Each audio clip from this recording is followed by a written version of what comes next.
कन्या भ्रूण की रक्षा चाहिए, हत्या नहीं सुरक्षा चाहिए। कन्या भ्रूण की रक्षा चाहिए, हत्या नहीं सुरक्षा चाहिए। दहेज नहीं प्यार दो, संपत्ति में अधिकार दो। दहेज नहीं प्यार दो, संपत्ति में अधिकार दो। दहेज नहीं प्यार दो, संपत्ति में अधिकार दो। बेटी नहीं है कोई बोझ, बदलो सारे बदलो अपनी सोच, बेटी नहीं है कोई बोझ, सारे बदलो अपनी सोच। बेटी नहीं है कोई बोझ, सारे बदलो अपनी सोच। हर जंग में हार जाओगे अगर बेटी को नहीं अपनाओगे, हर जंग में हार जाओगे, अगर बेटी को नहीं अपनाओगे, हर जंग में हार जाओगे, अगर बेटी को नहीं अपनाओगे। समान नहीं सम्मान चाहिए, जीने का अधिकार चाहिए। समान नहीं सम्मान चाहिए, जीने का अधिकार चाहिए। जिनसे पिछड़ा रहे समाज, बदलो ऐसे रीति रिवाज। जिनसे पिछड़ा रहे समाज, बदलो ऐसे रीति रिवाज। जिनसे पिछड़ा रहे समाज, बदलो ऐसे रीति रिवाज। बेटियों को मजबूत बनाओ, खेल कूद में आगे लाओ। बेटियों को मजबूत बनाओ, खेल कूद में आगे लाओ। बेटियों को मजबूत बनाओ, खेल कूद में आगे लाओ। बेटी नहीं है कोई बोझ, बदलो सबकी सोच। बेटी नहीं है कोई बोझ, बदलो सारे अपनी सोच। आपका वैसा ही नाम रोशन करेंगे जैसे कि बेटे करते हैं। इसके लिए हमने 2 टीमें चला रखी हैं। एक टीम हम चलते आए सिरसा से, हमने शुरू किया था। सिरसा, फतेहाबाद, हिसार, भिवानी, रोहतक होते हुए हम आज जींद पहुंचे और जींद में ये हमारा चौथा कार्यक्रम है। आज अभी हम आगे 2-3 दिन अभी जींद के अंदर ही रहेंगे। इसके एक हमारी टीम फरीदाबाद से चली है, जो फरीदाबाद, पलवल, गुड़गांव, मेवात, रेवाड़ी होते हुए आज महेंद्रगढ़ के अंदर है और हम 26 तारीख तक चलेंगे। 26 तारीख को हमारा समापन होगा कुरुक्षेत्र में, जहाँ पे मुख्यमंत्री हरियाणा सरकार को हम एक सुझाव पत्र देंगे। उसमें आप सबके भी सुझाव आमंत्रित है इस संदर्भ में कि क्या हो सकता है। बाकी तो ये बताया अलग अलग तरह से कि विभाग कोशिश कर रहा है कि भाई इस पे रोक लगे कन्या भ्रूण हत्या पे, लेकिन वो रोक के वो जो तकनीकी कारण है उन पे ही ध्यान दे रहा है विभाग कि भाई अल्ट्रासाउंड सेंटर ना हो, ऐसा कोई किट ना बिके, जिनके जल्दी अबॉर्शन हो जाते हैं उनकी रिवर्स ट्रेकिंग कर लो। ये सारी बातें तो उस वक्त की हैं जब कोई समस्या पैदा हो चुकी होती है, लेकिन हमारे समाज में ये समस्या क्यों पैदा हुई है, हमें इस पे बात करनी पड़ेगी। एक जिम्मेदार संगठन होने के नाते, जिम्मेदार नागरिक होने के नाते हमने ये अपनी जिम्मेदारी समझी और हम आपके बीच में आए थे। देखो, ये प्रोग्राम चलाने के लिए हम सब जानते हैं कि जो आशा वर्कर हैं वो स्वास्थ्य विभाग के सबसे निचले पायदान पे काम करती हैं और स्वास्थ्य विभाग के सभी महत्वपूर्ण काम वो स्वास्थ्य विभाग की सारी योजनाओं को जमीनी स्तर पे लागू करने का काम करती हैं। ना तो वो पक्की कर्मचारी हैं, ना उनको कोई जो है वेतन भत्ते इतने मिलते हैं, थोड़ी थोड़ी प्रोत्साहन राशियों पे, छोटी सी मानदेय राशि पे काम करती हैं। तो उसी पैसे में से, ये कोई सरकार का प्रोग्राम नहीं है, ना ही हमने इसमें सरकार से कोई पैसा ले रखा है। ये हमारा आशा वर्कर्स का ही थोड़ा थोड़ा पैसा जो हम चंदे के रूप में उनसे लेते हैं, उसी पैसे से हम इस अभियान को चलाएंगे। और हम ये अपील भी करेंगे कि जो भी ये समझते हैं कि ये हमारा अभियान, ये बातचीत हमारे दूर तक जानी चाहिए और ये अभियान आगे बढ़ना चाहिए, तो इसमें सभी तरह का, जैसे हम यहाँ उपस्थित होकर हमने एक सहयोग दिया है, लेकिन हम इसमें कुछ आर्थिक मदद भी कर सकते हैं ताकि इस अभियान को और ज्यादा दूर तक लेके जाया जा सके। इसके साथ अब मैं बात ये करूंगी कि हम जो है ये समस्या क्यों है। ये समस्या स्पष्ट तौर पे इसीलिए है कि बेटे और बेटियों का दर्जा समाज के अंदर बराबर नहीं है। समाज में जितनी भी बुराइयां पैदा होती हैं, वो लोभ है, लालच है, हिंसा है, जिस भी तरह के जो भी अपराध या बुराई होती है, वो तमाम बुराइयां गैर बराबरी से पैदा होती हैं। पूरी दुनिया का ये इतिहास है, ये बताता है कि इतिहास का जो विकास है उसके अंदर ये स्पष्ट तौर पे दर्ज है कि गैर बराबरी से ही तमाम तरह के अपराध जन्म लेते हैं। 2 ही तरह की गैर बराबरी हम जो है बात कर रहे हैं। एक गैर बराबरी तो है अमीर और गरीब की, जिससे भी बहुत तरह के अपराध पैदा होते हैं। और फिर महिलाओं के संदर्भ में जो अपराधों की जब बात आती है तो वो पैदा होते हैं महिला और पुरुष के बीच की गैर बराबरी की वजह से। तो आज हम केवल एक ही गैर बराबरी पे बात कर रहे हैं कि महिला और पुरुष के बीच में जो गैर केवल उसी पे बात करने के लिए हम आपसे आए हैं। कहने को तो देखो बहुत ही आसान तरीके से ये कह दिया जाता है भाई लड़कियां लड़कों से कम नहीं रह रही हैं और एक कोई भेदभाव नहीं होता है, लेकिन ये सच बात नहीं है। यदि ये सच होता कि कोई भेदभाव नहीं होता है तो हम बेटियों को पेट में ही नहीं मरवाते, उनको पैदा होने देते और पैदा होने के बाद से ही आप ये देखो एक भेदभाव तो हमने गर्भ में कर दिया और जब वो बाहर आती है तो उसके बाद जब पहली बार सूचना मिलती है कि भाई बेटी हुई है या बेटा हुआ है, उसको जो रिएक्शंस आते हैं वहीं पे पता चल जाता है कि बेटी के होने पे मायूसी छा जाती है। कोई बधाई भी नहीं लेता है, कोई बधाई देता भी नहीं है और जो है थोड़ा सा मायूसी और दुख ही प्रकट किया जाता है।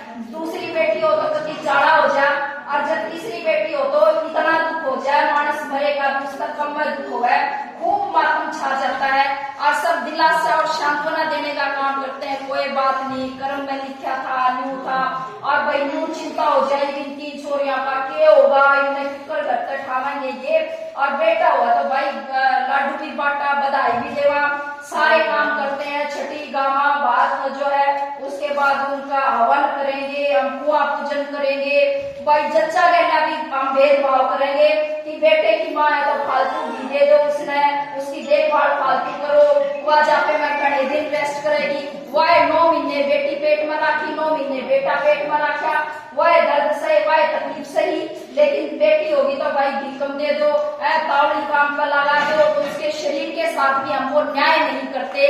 तो उसके आप देखो कि ये क्यों है ऐसा, ये इसीलिए है कि हमारा जो समाज है ये पितृसत्तात्मक समाज है। पितृसत्तात्मक समाज का मतलब है कि हमारा समाज पुरुषों के नजरिए से चलता है, पुरुषों के नजरिए से। आप वो नजरिए को धारण करने वाले, इसका मतलब ये नहीं है कि सभी पुरुष ही महिलाओं के दुश्मन होते हैं, इसका ये मतलब कतई नहीं है। वो एक सोच है जिसमें जो सोच ये कहती है कि पुरुष ऊपर है और महिलाओं का दर्जा समाज के अंदर दोयम है, और इस विचार को पकड़ने वाले पुरुष भी हैं समाज में और इस विचार को पकड़ने वाली महिलाएं भी हैं। और बहुत बार महिलाएं पुरुषार्थ भी कति घड़े तगड़े करड़े तरीके से इस बात को पकड़ती हैं और उसको और ज्यादा करड़े तरीके से लागू करने का भी प्रयास कर लेती हैं। तो ये बात है इसके अंदर की वो जो सोच है जिसको हम पितृसत्तात्मक सोच कहते हैं, वो इसके पीछे एक काम करती है। और वो सोच जो है वो ये है भाई बेटा है तो बेटा जो है कुल का नाम आगे बढ़ाएगा, परिवार का नाम आगे बढ़ेगा, वो संपत्ति का मालिक होगा, बड़ा होगा तो माँ बाप का सहारा बनेगा, कमा के लाएगा तो वो घर के अंदर कमा के लाएगा, बुढ़ापे में माँ बाप की सेवा करेगा। बेटा है तो बहू आओगी, बहू आओगी तो बहू के साथ सारा दहेज भी आएगा, जो कह रहे थे ये नजरिया है। और बेटी का क्या है, बेटी होगी तो पराया धन है, पराया धन है तो पढ़ा करके किसी का भेजनी है, और भेजनी है तो अपनी है ही नहीं भाई, ठीक है, और फिर भेजनी न्यू भी नहीं है, फिर उसका खर्चा लगाओ, ब्याह करो, उसका दहेज दो और दहेज दे दो, कई पीढ़ियां तक जो जो है ब्याह कर दो, उसमें दहेज दे दो, फिर सिद्धे दो, पोतड़ी दो, भाग दो, छुचक दो, अना पीढ़ी दो, अपना सारी उम्र चले जाए।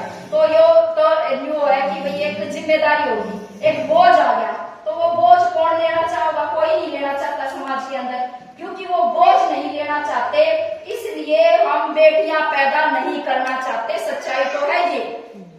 अब इस पर बात करे बिना तो बात बढ़ ही नहीं सकती। अब दहेज की जब बात करेंगे तो दहेज के साथ एक बहुत गहरे रूप से एक और बात जुड़ी हुई है, वो बात है अधिकार की। भाई किसी माँ बाप का 2 बच्चे पैदा हो गए, एक लड़का है एक लड़की है, माँ बाप ने भी बेरा है, बेटे ने भी बेरा, सारी दुनिया में बेरा है, यो घर जिसमें पैदा हुआ यो बेटे का है, यो भाई ने बेरा है, यो मेरा है, और इस बेबे का यार कुछ नहीं है, बेबे ने भी बेरा है यार मेरा कुछ नहीं है, मन त्याड़े तक जाना है, ठीक है। और 2 भाई पैदा हो जाए तो दोनों भाइयों ने बेरा है, यो हमारा दोनों का घर है, हमारे दोनों में बटेगा, यो हम दोनों का है, और किसी ने तकलीफ नहीं होती। जब किसी ने तकलीफ होती हो तो बताओ, जब 2 भाइयों में जमीन बट जा, किसी में हुआ तकलीफ, एक भाई पति घना बड़ा अफसर बन जा और दूसरा थोड़ा बोता रह जाए, वो गांव में रह जाए, वो खेती पर निर्भर हो, और उसका कोई जमीन जायदाद कोई किला हो, तो उस किले में वो जो अफसर बन गया भाई, तू तो कैसे है भाई, कोई नहीं बाप बोले जब इधर है, लेकिन उसमें हिस्सा दे, वो अपने भाई के नाम करवा देता वो जमीन। तो ऐसे उदाहरण ना के बराबर है जी, को ना मिला ऐसे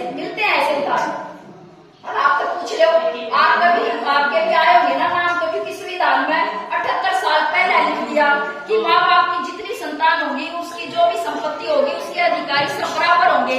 तो जमीन तो कानूनन रूप से आती है महिलाओं के भी नाम, लेकिन महिलाएं तो उसको उतरवा देती हैं। और किससे तो पूछ लो सब क्यों करो, तो मामा जी मर्जी तो दे दी हमने, या भाइया की तो कदे मर्जी होती नहीं, भाड़ा की मर्जी हो है क्यों करो है, या भाड़ा की मर्जी या न्यू हुआ है कि भाई जब भाड़ ने ले ली जमीन तो न्यू मान लेंगे कि डाका डाल दिया भाई के हाथ पे। और देखो किसी भाड़ ने लेगी तब, और इससे तो समाज का ताना बाना खत्म हो जाएगा, नष्ट हो जाएगा। हम इस तरीके से इसको मानते हैं और बहुत सारे अपने में से ही कहने वाले मिल जाएंगे, न्यू कहेंगे जी जय बटन लागी ना फिर तो हमारे तीज त्योहार ये कहा गया, हम जो अलग पीछे पीछे जहाँ पे बातचीत करके आए, बोला जी भाई भाड़ का रिश्ता खत्म हो जाएगा, हमारे तीज त्योहार खत्म हो जाएंगे, जय भाई है न्यायकारी तो भाई कभी रिश्ता नहीं खत्म हुआ है, बस ये सीधे कोतले खत्म हो जाएंगे, बात छुच्छक खत्म हो जाएंगे।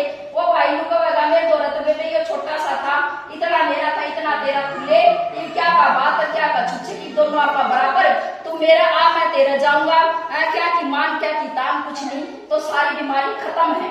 लेकिन यो अपन घबराते हैं इस बात से, कहने से भी डरते हैं इस बात को, और लागू करना तो बहुत दूर दूर की बात है। क्यों यूं लगता है कि समाज का ताना बाना जो है बिगड़ जाएगा, परिवारों का सिस्टम बिगड़ जाएगा और ये समाज अपना जैसा हाथ ऐसा नहीं होगा, इसलिए हम घबराते हैं।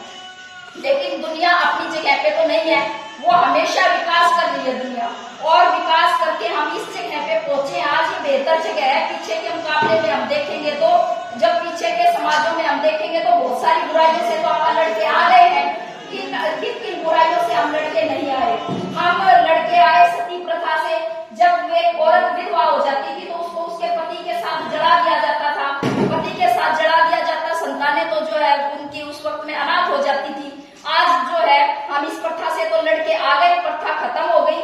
अब तो भाई कोई किसी का पति मर भी जाता है तो वो पत्नी तो रहती है, माँ और वो बालका ने पाल दिए है, पाल कर आपने बालक कामयाब करके दिखा दिए। इसका मतलब है यह बात बेहतर थी, उस पुरानी बात से ज्यादा अच्छी बात थी। दूसरा हम जो है लड़के आ गए बाल विवाह के खिलाफ, 10-10 साल की लड़कियों की शादियां होती थी, आप वो लड़े उसके खिलाफ आ गए। विधवाओं को दोबारा से विवाह करने की इजाजत नहीं थी तो हमें अब विवाह करने की इजाजत होगी। ये सारी चीजें आपने हासिल करी हैं। लड़कियों को पढ़ने का अधिकार नहीं था, आज सब जो है जब जन्म लेते हैं तो सबको माँ बाप को भी पता होता है भाई बेटा है तो स्कूल भेजना है, बेटी है तो उसको भी स्कूल भेजना है, और ये आप मान रहे हैं कि ये तो अधिकार है भाई, अब तो सही है सारी दुनिया करती आई, हमने भी करना है, हमने बेटे बेटी सबको पढ़ाना है। तो यह बात अब जाके गड़े उतरी है। जब शुरुआत में इन बातों को कहा गया था तो ये कितनी खराब लगी थी ये बात, आप इसको इस बात से अंदाजा लगा सकते हो कि जो ज्योतिबा फुले हैं उन्होंने अपनी पत्नी को पढ़ाया, सावित्रीबाई फुले को, उसका विरोध किया गया, वो किसी तरीके से सहन कर ली। फिर सावित्रीबाई फुले जो ज्योतिबा फुले की पत्नी थी, उन्होंने कहा कि भाई अब जो है एक लड़के को पढ़ाते तो एक घर का सुधार होता है, लड़कियों को पढ़ाएंगे तो 2 घर सुधरेंगे, इसलिए लड़कियों की शिक्षा बेहद जरूरी है। उन्होंने स्कूल खोले, जब उन्होंने स्कूल खोले तो समाज का रुख ये था यदि महिलाएं स्कूल जाएंगी उनको इतनी आजादी मिलेगी तो समाज का ताना बाना नष्ट हो जाएगा, परिवार खत्म हो जाएंगे और लड़कियां जो है सब औरतें जो है चरित्रहीन हो जाएंगी। लेकिन आज आप देख रहे हैं 125 साल बाद जब पलट के देखते हैं कि वो निर्णय कितना सही था और उसने हमारे समाज में बहुत ही शानदार, बहुत ही बेहतरीन हमारे समाज को योगदान दिया है। देखो लड़कियों को पढ़ने का अधिकार मिला तो आज हम ये सब बातें कर रहे हैं कि देश की प्रधानमंत्री भी महिला रैली, राष्ट्रपति भी महिला रैली, ऑपरेशन सिंदूर के लिए जाना पड़ता है तो भी हमारी महिलाएं गई हैं, एवरेस्ट की चोटी पे भी संतोष यादव चढ़ गई, जो है अंतरिक्ष में कल्पना चावला चली गई। कितनी हमारी खिलाड़ी लड़कियां जो रोजाना मेडल लाती हैं, हमारे देश के अंदर जितने नेशनल इंटरनेशनल जितने मेडल आते हैं वो लड़कों के मुकाबले में लड़कियों के काफी ज्यादा हैं, बहुत ज्यादा मेडल लेके आ रही हैं हमारी बेटियां। और आप कोई कोना देखो जब बच रहा हो तो आप क्या डॉक्टर, क्या इंजीनियर, क्या टीचर, क्या जो है IAS ऑफिसर, IPS ऑफिसर, जहां आप जाके देखोगे तमाम जगह पे महिलाओं ने अपनी काबिलियत सिद्ध की है और सिद्ध करके इस राष्ट्र के निर्माण में बहुत ही शानदार योगदान दिया है। यदि महिलाएं अनपढ़ रह जाती तो ये शानदार योगदान कैसे आता समाज के अंदर महिलाओं का। तो इसलिए वो बात सही थी। आज भी जब आप लड़कियों की बराबरी की बात कर रहे हैं, देखो बराबरी तो ऐसे ही होती है, दो संतान को बराबर मानो, जब वो पैदा होते हैं तो बराबर खुशी जताओ, उनका पेट में सिलेक्शन मत करवाओ, बेटा है तो पैदा कर लो, बेटी है तो मरवा दो, ये तो जो है बराबरी, इसको बराबरी नहीं कहते। ये जो भी हासिल कर लिया लड़कियों ने, उनके कुछ पिताओं का भी उसमें योगदान है, उनकी माओ का भी योगदान है कि समाज की लीक से हटके उन्होंने कुछ मेहनत की, अपनी बेटियों को आगे बढ़ाया तो वो आगे निकल गई और उसके दम पे उन्होंने जो है काबिलियत हासिल कर ली। लेकिन कुल मिला के हमारे समाज का माहौल तो ये नहीं था कि हमारी बेटियां जो है चांद पे चली जाती, उसको पग पग पे रोकने के लिए अनेक जो है अड़चने यहाँ पे मौजूद हैं।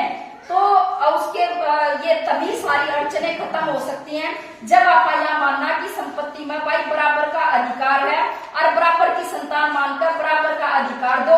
जब बराबर के अधिकार देंगे तो ये फालतू की जितनी भी चीजें है ना, रीति रिवाज, इनमें काफी बदलाव आएगा और ये जो बदलाव आएगा ये सकारात्मक होगा बदलाव, नकारात्मक बदलाव नहीं होगा।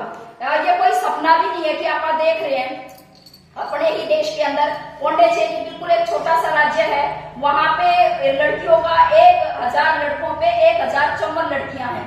केरल के अंदर 1000 लड़कों पे 1034 लड़कियां हैं। और तो वहां के समाज, वहां संपत्ति में भी बराबर की अधिकारी है, वो वहां पे घूंघट भी नहीं है, वहां पे इतनी रोक टोक भी नहीं है। फिर आप अपने समाज के जो देखें यहाँ पे जो अपराध है और दक्षिण भारत के यदि अपराधों का जब आप तुलना करेंगे तो हम ये पाएंगे कि कोई गुना कम अपराध है महिलाओं के खिलाफ वहां पे। वो वजह यही है कि उन समाज के अंदर महिलाएं ज्यादा हैं, पुरुष कम है।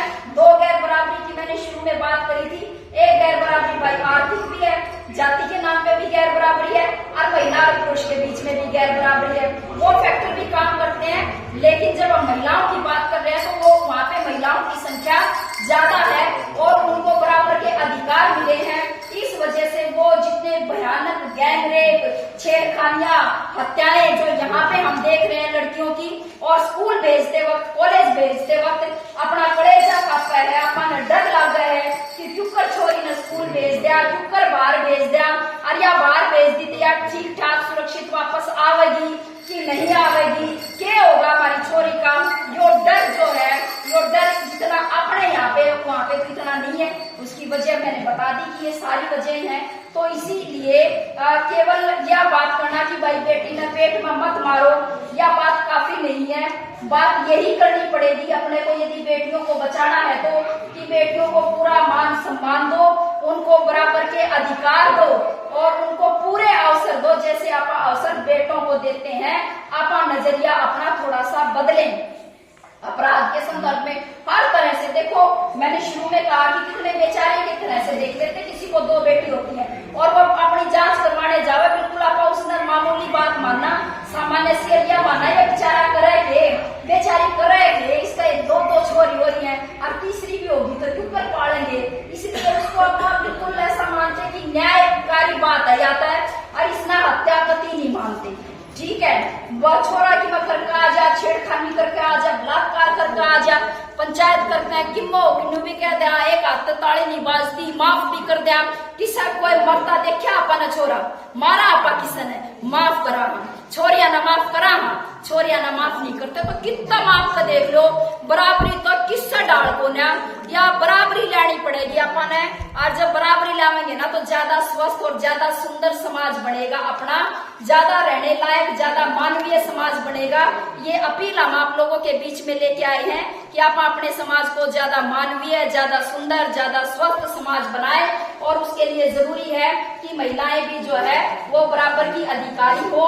हमारे कितने पुरुष साथी भी यहाँ पे कई बैठे हैं और उनके योगदान के बिना ये काम नहीं हो सकता। हम कहते हैं, हम यदि अपने परिवार में देखें कि कौन सबसे पहले उठता है, कौन सबसे बाद में सोता है, घर की कौन सबसे ज्यादा जिम्मेदारी उठाता है, जो बाहर से नौकरी करके आती है वो महिलाएं भी, क्या वो घर के सारे काम वो अकेली करती है कि उसमें कोई हाथ बटाता है। यदि आप एक मानवीय नजर से अपने घर के अंदर देखने लगेंगे तो अपने घर में अपने एक दूसरे की वैसे ही इज्जत पैदा हो जाएगी। और उस काम का सम्मान पैदा हो जाएगा। ये काम आप कर लेंगे। और भाई देखो बात यह, बालक बिगड़ जाता है, माँ ने संस्कार नहीं दिए, माँ ने बिगाड़ दिया, बेटी चांद पर पहुंच जाता है, बाबू का हाथ है। या पक्की बात है, मैं कभी नाटकी नहीं उसमें कि बाबू का हाथ नहीं है, पक्का होता है। यदि दोनों की सहमति ना हो तो बेटियां कोई इतनी आगे नहीं बढ़ सकती, सहयोग से ही बढ़ती हैं। लेकिन यह समाज अपना यही है कि भाई बुराई महिलाओं के अपने ही सिराती है, माओ के। और यह भी बात अगली भी सच है जो यह कह दी कि भाई कुछ परिवर्तन तो जो ये पितृ सत्तात्मक सोच हमने महिलाओं ने अपना रखी है, अपन ने भी तो छोड़नी है पड़ेगी। ये आगली पाछली सारा ये जो तीव्रता के बता दिए, आप शुरुआत करेंगे, क्यों ना छोड़ दे आपा। ये बात है भाई, बेटी ना बढ़िया पढ़ाओ, पैरा पे खड़ी करो, पैरा पे खड़ी करे पाछे को बेटी तो अपने जो है पैरा पे खड़ी होगी। ये मेरा भी सूट से मारा, अपना भी सूट से माँ, और उसने इतनी ताकतवर बनावा कि वो कमाई कुछ कर रहे हैं तो उनके हाथ में भी रहे, उनने भी उसमें तो कुछ खर्चने का, उसको खर्चने का मौका मिले। वह उसकी अधिकारी हो, यदि नौकरी लग रही है, वो अपने पैरों पे खड़े हैं, तो ये आपा करें। और ये फालतू की बात छोड़ दिया, छोरी के घर का पानी नहीं पीना, छोरी तो न्यू नहीं लेना, यो न्यू नहीं करना। भाई छोरी के पानी तो जात ना पीना, न्यू को मैं पाप के भागीदार बन जाएंगे। अगले जन्म में जाकर तारना पड़ेगा। क्यों तारना पड़ेगा? क्योंकि इस जन्म में तो जो उसके हक अधिकार थे वह दिए नहीं, इस जन्म में तो अपनी असली संतान मानी नहीं, इस जन्म में तो पराई मान कर पैदा करिए, फिर आगे धक्का ला दिया, इसलिए उसका घर का पानी क्यों कर पीवेंगे, को ना पी सकते। तो भाई अब वो जमाना को नहीं रहा। ये पापा बेटियां की पढ़ाई लिखाई पर जब बराबर के खर्चे करा ना, उनने बराबर पढ़ावा लिखावा, हाँ उन तब पूरे उसके पैरा पर खड़ी करा, हाँ तो क्यों नहीं पानी पीवा। भाई बेटी का पानी भी पियो, रोटी भी खाओ, सारे काम करो। बेटियों को जब अपन इस लायक बना दिया, और बेटियां और बेटी भी भाई समझे इस बात में, आपा भी माँ बाप की सेवा करा, तो यह घबराहट छोड़ दो कि भाई बेटा होगा तो बुढ़ापे में सेवा करेगा। इस बात में तो पल्ले गांठ बांध लो, सब जाना आपा। बेटे तो देखी वह कोने माँ बाप की सेवा करते, बुरा मत मानियो कोई भी, चाहे बहू के रूप में सेवा करें और चाहे बेटी के रूप में सेवा करें। सेवा तो बेटियां ही करती हैं, है ना, बहुएं भी तो बेटियां ही होती हैं घर की। तो या तो बहू के रूप में बेटी सेवा करेगी या बेटी के रूप में सेवा करेगी, सेवा करनी है बेटी ने। तो बेटा तो जो है जो तुम नालायक रह जाएगा, जो कि कामयाब नहीं होगा, वो तड़के साथ पूछेगा और माँ ठीक से और बापू ठीक से। जो जितना लायक होगा वो दिखे को नहीं, क्यों नहीं दिखा है? क्योंकि वो जितना लायक होगा, जितना पढ़ाई लिखाई में अव्वल आवेगा, भाई वो तो फिर उसके बाद विदेश जाएगा, उड़े विदेशा में नौकरी करेगा, कितना बाहर जाएगा, अफसर बन जाएगा, माँ बाप खातर खड़ा पाओगा। वो तो कोने पाओगा जो लायक हो गया, नालायक जो हो गया, जिसका कीमत थोड़ा सा कम रह गया, वो पाओगा। और भाई बेटी भी जाएगी तो बेटी भी जाएगी और बेटा भी जाएगा, तो फिर बराबर तक बात होगी, फिर क्या फर्क रह गया। तो इस बात में आपका मानना है कि यह जो है सेवा पानी, यो सेवा पानी जिसका बेटा कर सके उसका बेटियां भी कर सकते हैं। और भगवान ने भी अपनी बेटी मान लो, उनके लिए कहते सूट समा दो, न्यू ना हो माई के तैयार। मतलब कभी आप देखते ही नहीं इस नजर से। एक अंतिम बात कह के बात खत्म करूंगी, और ज्यादा बात हो जाएगी तो फिर न्यू भी हो जाएगा। आज इन सारिया में बिगाड़ कर जाओगे तो बिगाड़ कर जाएंगे, ठीक है, केवल न्याय की बात है, उसको सुनने की। देखो ये हमारी औकात ये है, थोड़ा थोड़ा सा अपने जहन में डाल लो, ये बात भी थोड़ा सा चेंज करना है महिलाओं की कि भाई पैदा तो होगी या मान कर पैदा बड़े करे हैं कि पराए हैं। और जब दूसरे के घर जाओगे ना, जिसमें जो थारा घर है, जाओ अपने घर में बसाओ रहो, और उड़े मरना तो नौकरी तो उल्टा नहीं आना। उस घर में जब जाओ अपने जूते चप्पल कपड़े गहने, ना सोन खातर बेड बिस्तरे, ना केवल अपने बिस्तरे, अपने सासू ससुरे के भी बिस्तरे, रोज उसके और रिश्तेदार के भी बिस्तरे, सब जिम्मेदार लेकर जाएंगे। उनके आज्ञा के भी तीर्थता के लेके जाएंगे, उनके सूट भी अपने अपना ना ले जाओ, उनके भी ले जाएंगे, अपने घर तक लाया उड़ा पैरांगे और चुपचाप काम करेंगे। बोल नहीं सकते, यूं भी ना कह सकते माँ तक मिलना जिक्र परमिशन लेनी पड़े, माँ तक बिठा लाओ, माँ ने मिलवा लाओ। माँ बापू जो फोन कर कहेंगे छोरी ने छोड़ दो 2 दिन, ना 2 दिन तो ना छोटा पिटा ले जाएंगे, 5 दिन तो ना छोटा। मतलब देखो ये कि कितना कब्जा हो जाए कि वो सांस भी नहीं लिया जाए। ये तो भेदभाव और गैर बराबरी हर कदम पे हर पल पे है। तो आप सारे ही इसके अंदर प्रयास करेंगे तभी बात बनेगी। अपनी बउआ ने बेटी मान लो और बेटिया ने भी बेटी मान लो। और भाई कितना कोई समाज का कीमत आना बाना नष्ट तो न्यू की न्यू बनी रहेगी, जिसका एक फूड नहीं, कि मैं कमाई का साधन नहीं, जिसका नौकरी नहीं, उसका कोई IAS ऑफिसर थोड़े अपनी बेटी देगा, उसका वही मजदूर आदमी मजदूर ब्याह जाएगा। और जिसका जो है कि मैं जमीन जायदाद है, किले आड़ा का रिश्ते आवेंगे, तो वह तो न्यून सड़क जाओ वह बात तो रहेगी बराबर। बस बात इतनी हो जाएगी कि महिलाएं थोड़ी सी मजबूत हो जाएंगी, और ये जो इतनी दयनीय जो स्थिति है, यह स्थिति इतनी दयनीय नहीं रहेगी, और अपराध हमारे समाज से कम हो जाएंगे, जिनसे सारे माँ बाप डरते हैं। सबसे ज्यादा डर बेटियां, जो गरीब आदमी है ना, वो हमें मिले हैं, मीटिंग खत्म होती है उसके बाद वो हमें आके बोलते हैं, बोले जी बेटी पैदा तो कर ले, वो तो ज्यादा पैदा करे, उनको अल्ट्रासाउंड कराने के लिए रुपये को नहीं। जब यार अल्ट्रासाउंड पर रोक लागी तो विदेश में जाकर अल्ट्रासाउंड करा के आने लगे जी 2 रुपये, गरीब तो ना जा सकता, उसकी तो पैदा हुए पाछा मेरा 3 छोरी थी जी, मेरे 2 छोरी थी, ब्याह थी, फांसी पर लटका दी, जला कर मार दी जी, मारा पिटे से हमारी छोरी दुखी से, उसका भी तर्जुमा करवाओ। ये सारी बात जो है हमारे सामने आती है कि वे न्यू दुखी कर रखी है, उसका भी तर्जुमा करो। हम पैदा तो कर देंगे, हम बढ़ा तो देंगे, हमारी छोरी का यो हो गया था, फलाने ने न्यू कर दिया था, उसने न्यू कर दिया था। और यार इतनी चिंता समाज उठा नहीं रहा है जितनी उठानी चाहिए। चिंता के उठा रहे हैं, न्यू उठा रहे हैं, पैदा करने तक डर और या फिर बहाना ले है जिन्हों को है कि बिगड़ जाएंगी छोरी, और बिगड़ लाग रही इनका हवा लाग रही है जाता है हवा, छोरे छोर जाकर जब समाज में खराबी आवेगी सबका लगेगी हवा। और ये आप सारे खुद इसमें बचा सका, आप बढ़िया बतलाना परिवार में बैठ के अपने बालका गया प्यार भरी बात करें, उनको विश्वास दे। छोरी ने भी कहा बेटी चली जा, पूरे विश्वास से जा, कोई तने कुछ कह दे पहले आप खुद जवाब दे के ये फिर घर आकर हमने बताइए, फिर हम देखेंगे किसकी हिम्मत है। और न्यू ना कहा नीची गर्दन करके जाइए, नीची गर्दन करके आज ये है ना, और जो किमा हो गया तो तना बता देंगे, तना गाड़ देंगे, तना न्यू कर देंगे, वो बतावे को नहीं किए लग रहा है वह सह जावेगी, सह मतलब जो है कुछ और भी सह लेगी फिर वहां। तो ये इसलिए विश्वास, और बेटा ने भी उनने भी इज्जत करना सिखावा। भूख लग गया तो सबका काम है, कपड़े पहरा सा तो सबका काम है, और भाई माँ सबसे पहले उठू, मैं भी तेरी माँ हूँ, सबसे बाद में सोऊं। तो आप ये संस्कार जो अपने बेटा ने भी दे देंगे तो बेटे भी ना बिगड़ा, बेटियां भी ना बिगड़ा, कोई नहीं बिगड़ा। और देखो ये डर बेटे कितने नशेड़ी हो रहे, कितना नशा कितना फैल रहा है, अपराध कितने फैल रहे हैं, कितने जो है तो वो हो रहे हैं। बेटा पैदा करने तो कोई डर है, कदे बिगड़ जाने सोचे कोई भी पैदा करने तो पहले, फिर बेटिया के बारे में किसको सोचे भाई, या भी तो गैर बराबरी, मतलब हर विचार में गैर बराबरी है, तो भाई इस गैर बराबरी ने खत्म करा।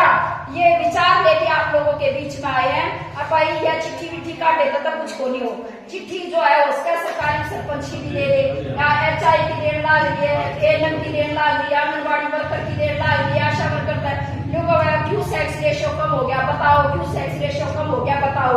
तो हमने तो अपना बता दिया कि सेक्स रेशियो कम क्यों हो गया, अपने पीछे तो अपना जो है दिन रात घर छोड़ के हम यह बात बताने खातर पूरे हरियाणा में अलग जगाने के लिए हम चले हैं। इस अपील के साथ मैं अपनी बात खत्म करूंगी कि जब 26 तारीख में वहां पे कुरुक्षेत्र में समागम करेंगे, जब जरूर आइयो, जिनका एक एक बेटी हो उन बेटियां ने जरूर ले आइयो साथ में, उनको वहां पे आप सम्मानित करेंगे। आपकी गांव की तरफ से यदि कोई सुझाव है, सलाह है, वो सुझाव सलाह हमें जरूर दो लिख के। हम आपके गांव की तरफ से अपना जो सुझाव पत्र तैयार कर रहे हैं उसमें उन आपके तमाम सुझावों को उसके अंदर डालेंगे और वो सरकार तक पहुंचाएंगे कि बेटियों को सुरक्षित रखने के लिए सरकारें क्या क्या कदम उठा सकती है। अभी तो वर्मा कमीशन की रिपोर्ट भी लागू नहीं करी, जो निर्भया केस के बाद कमीशन बैठा था उसमें आई थी बहुत सारी ऐसी चीजें हैं। यदि किसी के साथ, महिला के साथ अन्याय हो तो उसको जल्दी से जल्दी कैसे न्याय सुनिश्चित किया जा सकता है, क्या उसके अंदर है, तो वह वर्मा कमीशन की रिपोर्ट भी लागू कर लिया अभी तो सरकार। हम वो भी मांग कर रहे हैं कि सरकार वह रिपोर्ट भी लागू कराए और भाई अपराधियों को संरक्षण देना बिल्कुल बिल्कुल बंद करे सरकार, तब जाके बात बनेगी। इसी के साथ मैं अपनी बात खत्म करती हूँ। धन्यवाद।